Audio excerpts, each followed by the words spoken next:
नमस्कार, बहुत स्वागत है आपका। आप देख रहे हैं न्यूज का एक्सरे और मैं हूं आपके साथ मृदुल शर्मा। और आज आपको संभल की पूरी एक्सरे, और आज जैसा मैंने कल बताया था, योगी आदित्यनाथ फुल फॉर्म में थे।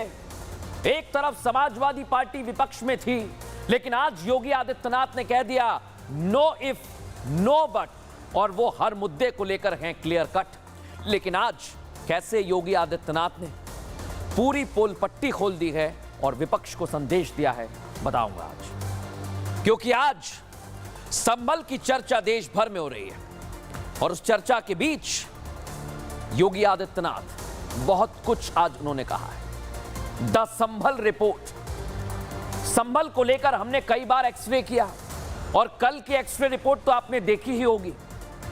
आज से शुरू हो रहे विधानसभा सत्र में हमने बताया था कि गर्मी बढ़ जाएगी, हुआ भी वही। सदन गरमाया और गरमाने की वजह विपक्ष नहीं बल्कि मुख्यमंत्री योगी आदित्यनाथ थे। दर्शक, योगी का आक्रामक तेवर, और ये आपको दिखा रहा हूं। आज उस तेवर में इन तीन तस्वीरों को जरा आप समझ लीजिए, देख लीजिए। ये तेवर दिखे कैसे। आज योगी आदित्यनाथ अपने फुल फॉर्म में नजर आए। दर्शक, जब उन्होंने बोलना शुरू किया तो विपक्ष में बैठे नेताओं को ठंड के इस मौसम में गर्मी का एहसास हुआ। क्यों? क्योंकि उन्होंने संभल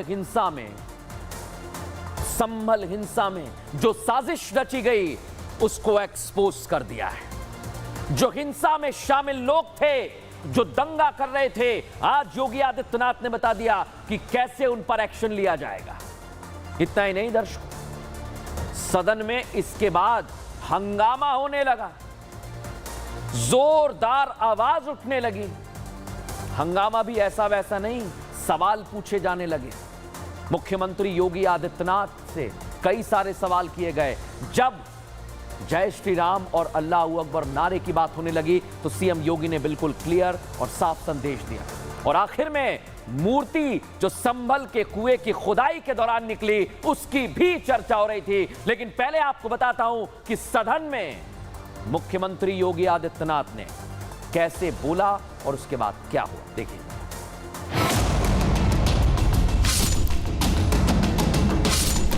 भगवान विष्णु, श्री हरि विष्णु का 10वां अवतार संभल में ही होगा। बाबरनामा भी कहता है कि हर मंदिर को तोड़ करके एक ढांचा खड़ा किया। 1978 में 184 हिंदुओं को सामूहिक रूप से जला दिया गया। उन तकरीरों के बाद माहौल खराब हुआ और फिर उसके बाद जिस प्रकार की स्थितियां की गई थी।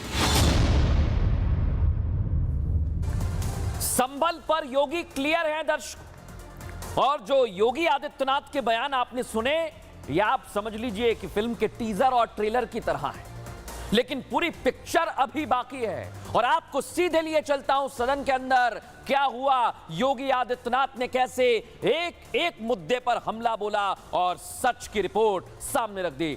इस रिपोर्ट में देखिए।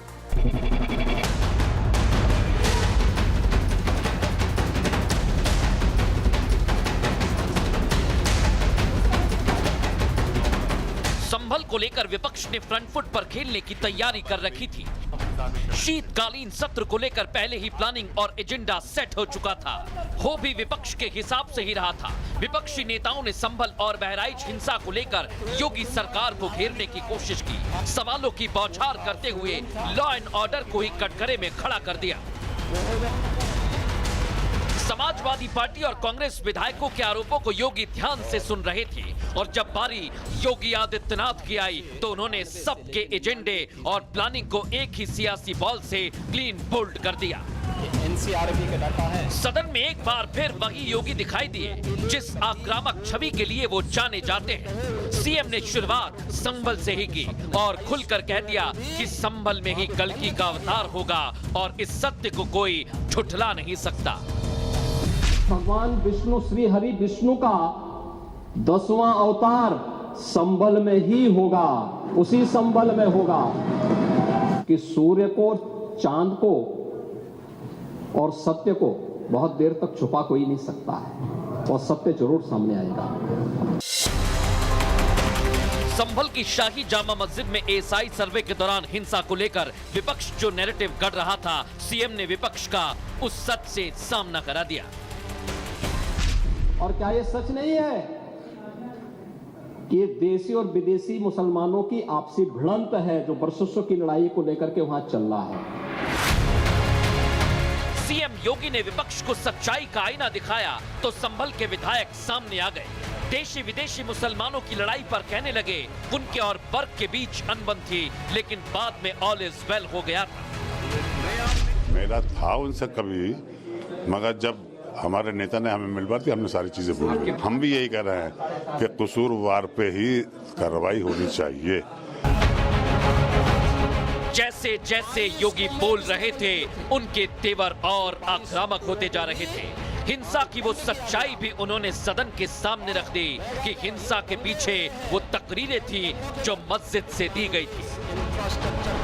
जुमे की नमाज के पहले और जुमे की नमाज के दौरान जिस प्रकार की तकरीरें दी गई, उन तकरीरों के बाद माहौल खराब हुआ और फिर उसके बाद जिस प्रकार की स्थितियां की गई थी वो सबके सामने है। सीएम योगी की बॉडी लैंग्वेज साफ बता रही है कि वो संभल को लेकर बिल्कुल क्लियर है। उनके बयान साफ बता रहे हैं कि वो खुलकर हिंदुओं के साथ खड़े हैं। योगी की बॉडी लैंग्वेज और बयानों से तो आप समझ गए होंगे, लेकिन जब योगी आदित्यनाथ ने दंगा रिपोर्ट का जिक्र किया तो हम भी इतिहास में गए। क्या हुआ है आपको बताते हैं। 1947 में कुरैशी वाली गली में हिंसा हो गई, एक शख्स की हत्या हो गई। योगी आदित्यनाथ ने बताया कि 48 में हाकिम सराय में दंगा हुआ और 6 हिंदू मारे गए। उसके बाद 1953 में शिया सुन्नी संघर्ष हो गया, इसका कोई आंकड़ा नहीं है।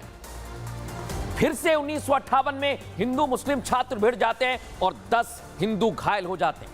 ये रिपोर्ट योगी आदित्यनाथ ने रखी। बीच गोदाम में हत्या हुई, उसके बाद हिंसा हुई, एक शख्स की हत्या की जाती है 1962 में। इतना ही नहीं दर्शकों, इसके बाद 1976 में दंगे हुए और 5 हिंदुओं की मौत हो गई और 1978 में आंकड़े चौंकाने वाले। होली के बाद दंगा भड़क गया और 184 हिंदुओं को जला दिया गया। सोचिए संभल का ये इतिहास। 1980 में ईदगाह में प्रतिबंधित, मुस्लिम धर्म में प्रतिबंधित जानवर घुस गया, दंगे हो गए, दंगे में एक शख्स की मौत हो गई। और इसलिए योगी आदित्यनाथ ने पूछा है कि आखिर क्या हुआ, कैसे हुआ, इसकी कोई जांच नहीं की गई।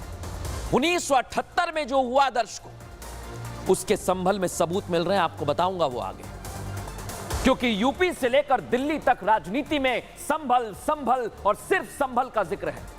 और तुष्टीकरण की राजनीति करने वाले नेता संभल की शाही जामा मस्जिद को लेकर तो बड़े बड़े बयान दे रहे थे, सरकार पर मुसलमानों के साथ अन्याय का आरोप लगा रहे थे। ऐसे तुष्टीकरण वाले नेताओं को सीएम योगी ने आज बाबरनामा याद दिला दिया दर्शक। बाबरनामा जो खुद बाबर ने लिखा, देखिए आप, यही है वो बाबरनामा जो आपको दिखा रहा हूं। और उसमें संभल के मंदिरों को तोड़ने का जिक्र है दर्शकों।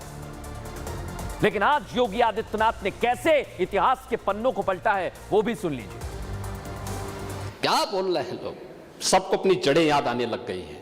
और मुझे लगता है जिस दिन इकबाल महबूब जी को भी अपनी जड़ें याद आएंगी, वह भी फिर यही बात बोलेंगे जो इधर के माननीय सदस्य कह रहे हैं।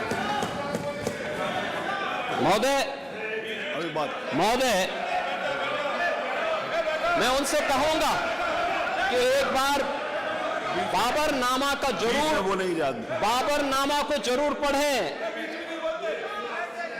मैं कहता हूं तो बाबरनामा भी कहता है कि हर मंदिर को तोड़ करके एक ढांचा खड़ा किया गया। और दर्शकों, आज मैं आपको बताता हूं कि बाबरनामा क्या है। बाबरनामा खुद आक्रांता बाबर ने लिखा है दर्शकों। ब्रिटिश ओरिएंटलिस्ट एनेट बेवरिज ने इसका अनुवाद किया। बाबरनामा के पेज नंबर 687 पर यही है, संभल का जिक्र है। बाबर के आदेश पर दरबारी मीर ने मंदिर को तोड़ा, हिंदू मंदिर को जामा मस्जिद में तब्दील कर दिया। दर्शकों, यह बाबरनामा में लिखा है और इसी का जिक्र योगी आदित्यनाथ ने किया है। लेकिन इतिहास को कैसे भुलाया गया है वो भी याद दिलाया। और योगी आदित्यनाथ ने बता दिया कि दंगों वाला इतिहास भी देखेंगे और उसकी भी जांच करेंगे। देखिए इस रिपोर्ट में।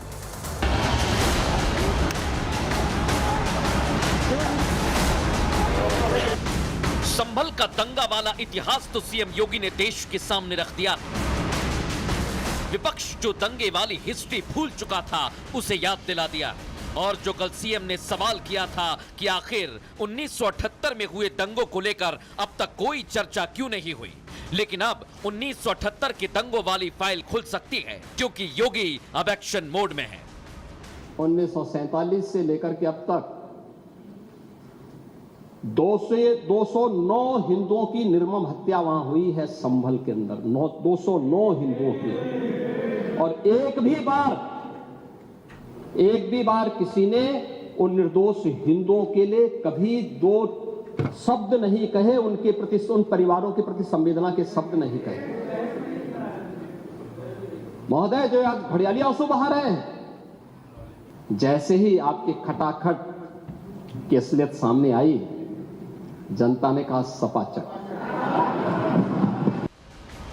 संभल के दंगों वाली फाइल खुलने की खबरें सामने आई तो समाजवादी पार्टी को सच सामने आने का डर सताने लगा कि कहीं तुष्टीकरण वाली पोल ना खुल जाए। इसलिए अखिलेश यादव कहने लगे कि वो चीजें खोदते नहीं बल्कि भविष्य का रास्ता खोजते हैं। कि हम लोग खोदने वाले लोग नहीं हैं।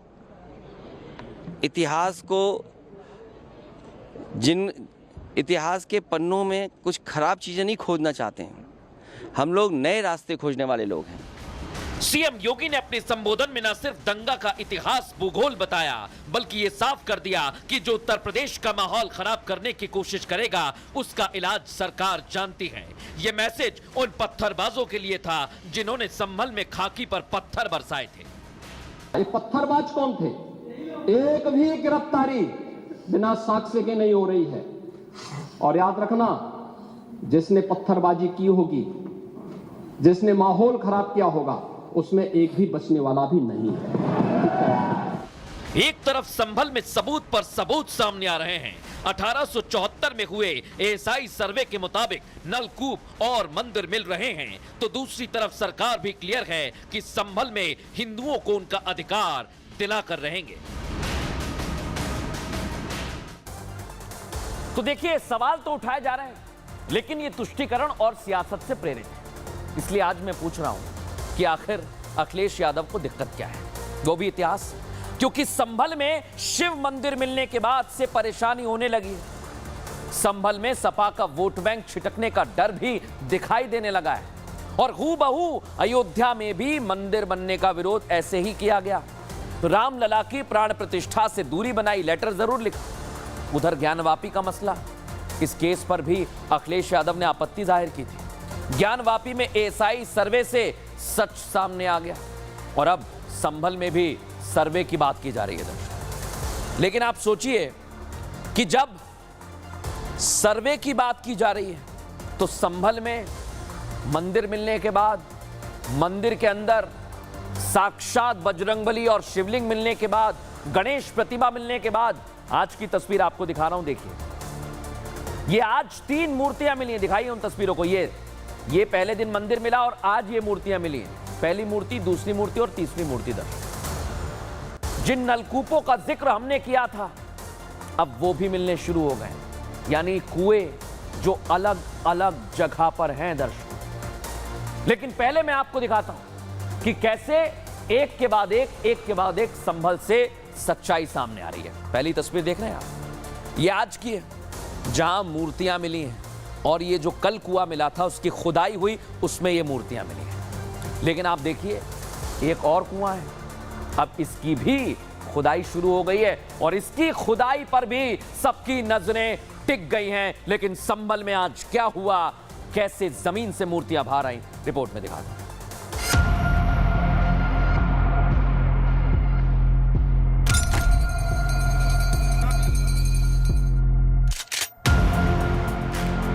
साल बाद मंदिर के ताले टूटे, अंदर स्वयं बजरंगबली और महादेव ने दर्शन दिए। इसके बाद मंदिर की साफ सफाई के साथ रेनोवेशन का काम भी शुरू हुआ। अब इंतजार होने लगा है कि कहीं सनातन के दूसरे सबूत तो नहीं छिपाए गए। इसलिए मंदिर के पास मिले उस नलकूप को खोजने का काम जारी रखा गया और एक बार फिर भगवान ने खुद के होने की साक्षात गवाही दी। कुएं की खुदाई के दौरान एक दो नहीं बल्कि तीन मूर्तियां मिली। खंडित मूर्तियां मां पार्वती, भगवान गणेश और कार्तिकेय की बताई जा रही है। जो कुल 3 मूर्तियां प्राप्त हुई, जो प्रथम दृष्टया देखने में गणेश जी की और कार्तिक जी की प्रतीत हो रही हैं और बाकी इस अंदर में और खुदाई की जा रही है। जगह को सुरक्षित कर दिया गया है जिससे कि आसानी से खुदाई की जा सके। हमने एएसआई को साइंटिफिक इन्वेस्टिगेशन के लिए लिखा है और जो मंदिर मिला है उसके पास में कूप जो मिला है वो बहुत पुराना बताया जा रहा है। लगभग 1.5-2 घंटे खुदाई के बाद पहले एक मूर्ति निकली जो माँ पार्वती की थी, जो उनमें जो सिर था वो टूटा हुआ था। थोड़ी और खुदाई हुई तो इसके बाद 2 मूर्तियां और निकली। एक के बाद एक सबूत मिलने के बाद संभल केस को लेकर सुप्रीम कोर्ट के वकील विष्णु शंकर जैन का बयान सामने आ गया है, जिनका साफ कहना है कि जो 1874 वाला सबूत कोर्ट में पेश किया गया है उसके हिसाब से एक-एक कर सब सच सामने आ रहा है। मुझे ऐसा लगता है कि जो पूरा हमने प्राचीन नक्शा दिया है जिसमें 68 कूप की हमने बात कही है कि वहाँ पे 68 कूप हुआ करते थे, उसमें से अभी एक कुआं मिला है और भी आगे इसमें कुएं मुझे ऐसा लगता है मिलने वाले हैं। और जो पूरा हमारा प्राचीन नक्शा था कि एक तीर्थ क्षेत्र था, वो सारी बातें से साबित हुई। लगातार मंदिर और मूर्तियों के साथ ही कुएं मिलने के बाद संभल प्रशासन ने 5 पन्नों की रिपोर्ट यूपी प्रशासन को भेजी है। रिपोर्ट में न सिर्फ अतिक्रमण कर सनातन संस्कृति को छिपाने का जिक्र है बल्कि जो सबूत मिले हैं उसकी भी जानकारी दी गई है।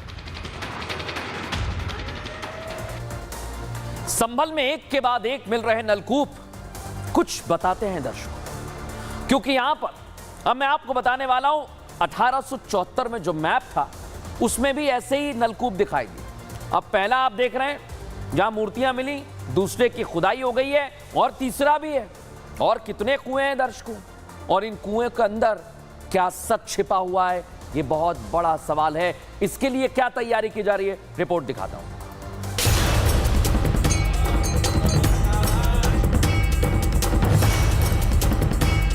1874 में हुए एएसआई सर्वे के बाद जो 68 तीर्थों और 19 नलकूपों का मानचित्र सामने आया था, उसके बाद से पहले शिव मंदिर मिला जो शाही जामा मस्जिद से कुछ 100 मीटर की दूरी पर मिला और अब एक के बाद एक 3 कुएं सामने आ चुके हैं जिनकी खुदाई का काम भी जारी है।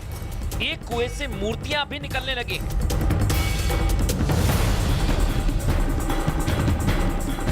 संबलेश्वर मंदिर से 50 मीटर दूरी पर एक मस्जिद के पास भी कुआं मिला, जिसके बाद प्रशासन ने वहां खुदाई करना शुरू कर दिया और उम्मीद जताई जा रही है कि इस कुएं से भी सनातन के सबूत मिल सकते हैं। आप देखेंगे पूरा सर्कल है, जिस तरीके से कुएं का एक पूरा राउंड सर्कल होता है, वो सर्कल देखकर अब एडमिनिस्ट्रेशन यहाँ पर पहुंचा और मस्जिद के ठीक बाहर ये कुआं है, इसको अब पूरे तरीके से खोला जा रहा है। हम सुबह से तस्वीर दिखा रहे हैं कि प्राचीन मंदिर मिला, उस मंदिर के पास कुआं मिला, कुएं की खुदाई हुई तो 3 मूर्तियां मिली, लेकिन 19 कुएं हैं इस तरीके से संभल के इतिहास में और 19 कुएं को रिवाइव करने की एडमिनिस्ट्रेशन की कोशिश है और 19 कुओं में से एक कुआं अब ये भी है। महज उस मंदिर से 50 मीटर की दूरी पर ये मस्जिद है और उस मस्जिद के बाहर आप ये कुआं देख रहे हैं जहां पर एडमिनिस्ट्रेशन अब खुदाई कर रहा है। लगातार मिल रहे नलकूपों को लेकर प्रदेश के डिप्टी सीएम केशव प्रसाद मौर्य का कहना है कि खुदाई होने के बाद सच्चाई सामने आ रही है। 22 कुएं पाट दिए गए। उन लोगों ने सोचा कभी कोई ऐसी सरकार ही नहीं आएगी जो सच्चाई को उजागर कर पाएगी, तो आज वह सच उजागर हो रहा है। वो कुओं के जो अंदर खुदाई हो रही है उसमें खंडित मूर्तियों का मिलना, यह समझ में आता है कि संभल में कितना अत्याचार हुआ है। सच तो सामने आ रहा है और जहां जहां खुदाई हो रही है, अतिक्रमण हटाया जा रहा है, वहां से आ रहा है। प्रशासन के अतिक्रमण विरोधी कार्रवाई के दौरान यह भी देखने को मिला कि कुएं पर अवैध कब्जा कर रखा था, जिसके बाद एसडीएम ने टीम के साथ अवैध रूप से पाटे गए कुएं को खोदने का काम शुरू कर दिया है। संभल का इतिहास, भूगोल आप देख भी रहे हैं और सीएम योगी ने सबके सामने खोलकर रख दिया है। लेकिन विपक्ष, आपको याद है ना, बहराइच में हाल ही में पत्थरबाजी हुई, शोभा यात्रा के दौरान क्या हुआ, उस हिंसा को लेकर भी योगी सरकार को विपक्ष ने घेरा। ये तस्वीर आप देख रहे हैं रामगोपाल मिश्रा, उस पर आज योगी आदित्यनाथ ने ऐसा बयान दिया कि फेक नैरेटिव फेल हो गया है। बहराइच में जिस तरह रामगोपाल मिश्रा की कट्टरपंथियों ने गोली मारकर हत्या की, लेकिन विपक्ष कट्टरपंथियों के समर्थन में था। लगातार यह बताने की कोशिश कर रहा था कि रामगोपाल मिश्रा की हत्या के पीछे उसकी गलती है, क्योंकि मस्जिद के सामने धार्मिक गाने बजाए, नारे लगाए। लेकिन आज सीएम योगी ने इसका जिक्र किया तो बताया कि श्री राम का गाना बजाना, केसरिया झंडा फहराना, जय श्री राम बोलना कोई गलती नहीं है, कोई गलत बात नहीं है। सुनिए। कल मैं आपसे कहूंगा कि अल्लाह अकबर का जो स्लोगन है ये हमें अच्छा नहीं लगता।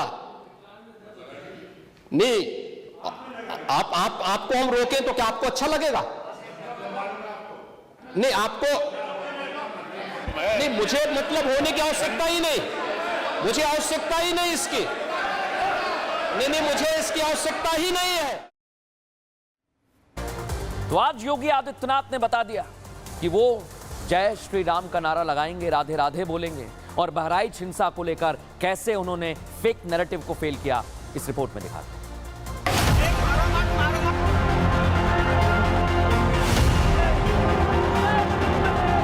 बहराइच में दुर्गा विसर्जन के दौरान जिस तरह कट्टरपंथियों ने रामगोपाल मिश्रा की बेरहमी से हत्या की थी, पोस्टमार्टम रिपोर्ट में बर्बरता का सच भी दिखाई दिया था। लेकिन विपक्ष सच देखना ही नहीं चाहता था। विपक्ष एक सुर में कह रहा था कि रामगोपाल मिश्रा ने दूसरे की छत पर झंडा फहराया था, उसने ये गलती की थी। शीतकालीन सत्र में कांग्रेस विधायक आराधना मिश्रा ने यह मुद्दा उठाया, लेकिन गोपाल मिश्रा के लिए नहीं, बल्कि उन नफरती लोगों के समर्थन में। जिस तरह से हम सब ने देखा, टीवी पर देखा, मोबाइल पे देखा, अखबारों में पढ़ा, वहाँ पर एक घटना होती है, जो पूरा प्रोसेशन निकलता है, उस पर कोई काबू नहीं था। वो जाता है और जिस तरह के उत्तेजना फैलाने वाले उस पे गाने चलाए जाते, अश्लील गाने चलाए जाते। कांग्रेस विधायक जब सदन में मुद्दा उठा रही थी, उस वक्त सीएम योगी सब कुछ नोट कर रहे थे, और जब उनकी बोलने की बारी आई तो उन्होंने विपक्ष के झूठ की धज्जियां उड़ा दी। सवाल पूछ लिया कि मुस्लिम हिंदू इलाके में जाए तो ठीक, हिंदू मुस्लिम इलाके में जाए तो गलत कैसे? मुहर्रम का जुलूस हो या फिर कोई भी अन्य मुस्लिम समाज का कोई पर्व और त्योहार का कोई जुलूस, वो हिंदू मोहल्ले से सुरक्षित निकल जाता है, कोई दिक्कत नहीं होती। लेकिन ये समस्या केवल वहीं पे क्यों खड़ी होती है जब कोई हिंदू शोभा यात्रा किसी मस्जिद के सामने से, किसी मुस्लिम बाहुल्य क्षेत्र से निकलती है, तब क्यों तनाव पैदा हो जाता है? इस निर्दोष रामगोपाल मिश्रा की हत्या हुई और घर के अंदर से गोली चला करके उसकी निर्मम हत्या की गई। हमें इस सच्चाई को स्वीकार करना चाहिए। इतना ही नहीं, सीएम योगी ने एक बार फिर ना बटेंगे ना कटेंगे वाली लाइन सामने रख दी। उस लाइन का मतलब बता दिया कि विपक्ष की बांटने और काटने वाली राजनीति की वजह से ये एकता वाला संदेश दिया है। इधर एकता वाला संदेश दिया जा रहा था, तो उधर पहले प्रधानमंत्री पंडित जवाहरलाल नेहरू की चिट्ठी का जिक्र, सीक्रेट चिट्ठी का जिक्र किया जा रहा था। लेकिन इस चिट्ठी में क्या है दर्शक, आज आपको बताऊंगा क्यों इसकी चर्चा हो रही है। क्योंकि देश की आजादी के समय क्या कुछ चल रहा था, महात्मा गांधी, सरदार पटेल, पंडित जवाहरलाल नेहरू आजादी के लिए कौन सी रणनीति बना रहे थे, ये सब जानने का हक आज की पीढ़ी रखती है। लेकिन सोनिया गांधी और कांग्रेस पार्टी पंडित नेहरू की चिट्ठियां छिपा रही हैं। आखिर इन चिट्ठियों में क्या है, कांग्रेस पार्टी क्यों डर रही है, और पंडित नेहरू ने अपनी चिट्ठियों में ऐसा क्या लिख दिया जो कांग्रेस पार्टी उसे छुपा रही है, उसकी मुश्किल बढ़ गई है। ये देश जानना चाहता है कि चिट्ठी आएगी तभी संभव हो पाएगा कि उन चिट्ठियों में क्या था, और अब कहा जा रहा है कि नेहरू की चिट्ठियों को लौटाया जाए। रिपोर्ट दिखाते हैं।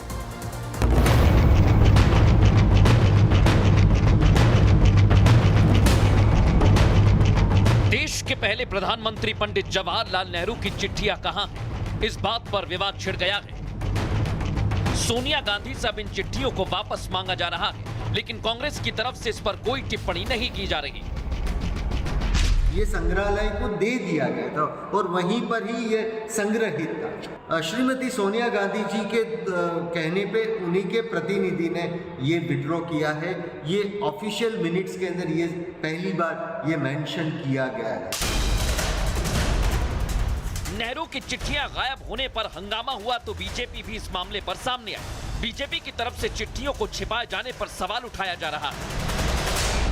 है जब ये निर्णय लिया गया था कि 2010 में डिजिटाइजेशन होगा इन सारे डॉक्यूमेंट्स का, तो आनन फानन में डिजिटाइजेशन से ठीक पहले सोनिया गांधी जी 51 कार्टन्स चिट्ठी नेहरू जी का लेके चली गई। आखिर क्यों?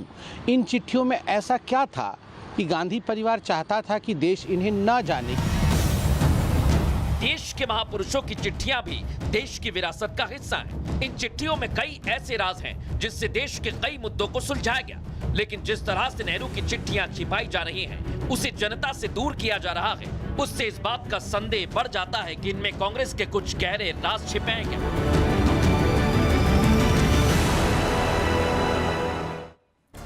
अब ये राज बाहर आने चाहिए और इन राज पर बीजेपी और कांग्रेस भी आमने सामने हो गई। एक छोटे से ब्रेक के लिए रुक रहे हैं। ब्रेक के बाद कुछ और खबरें।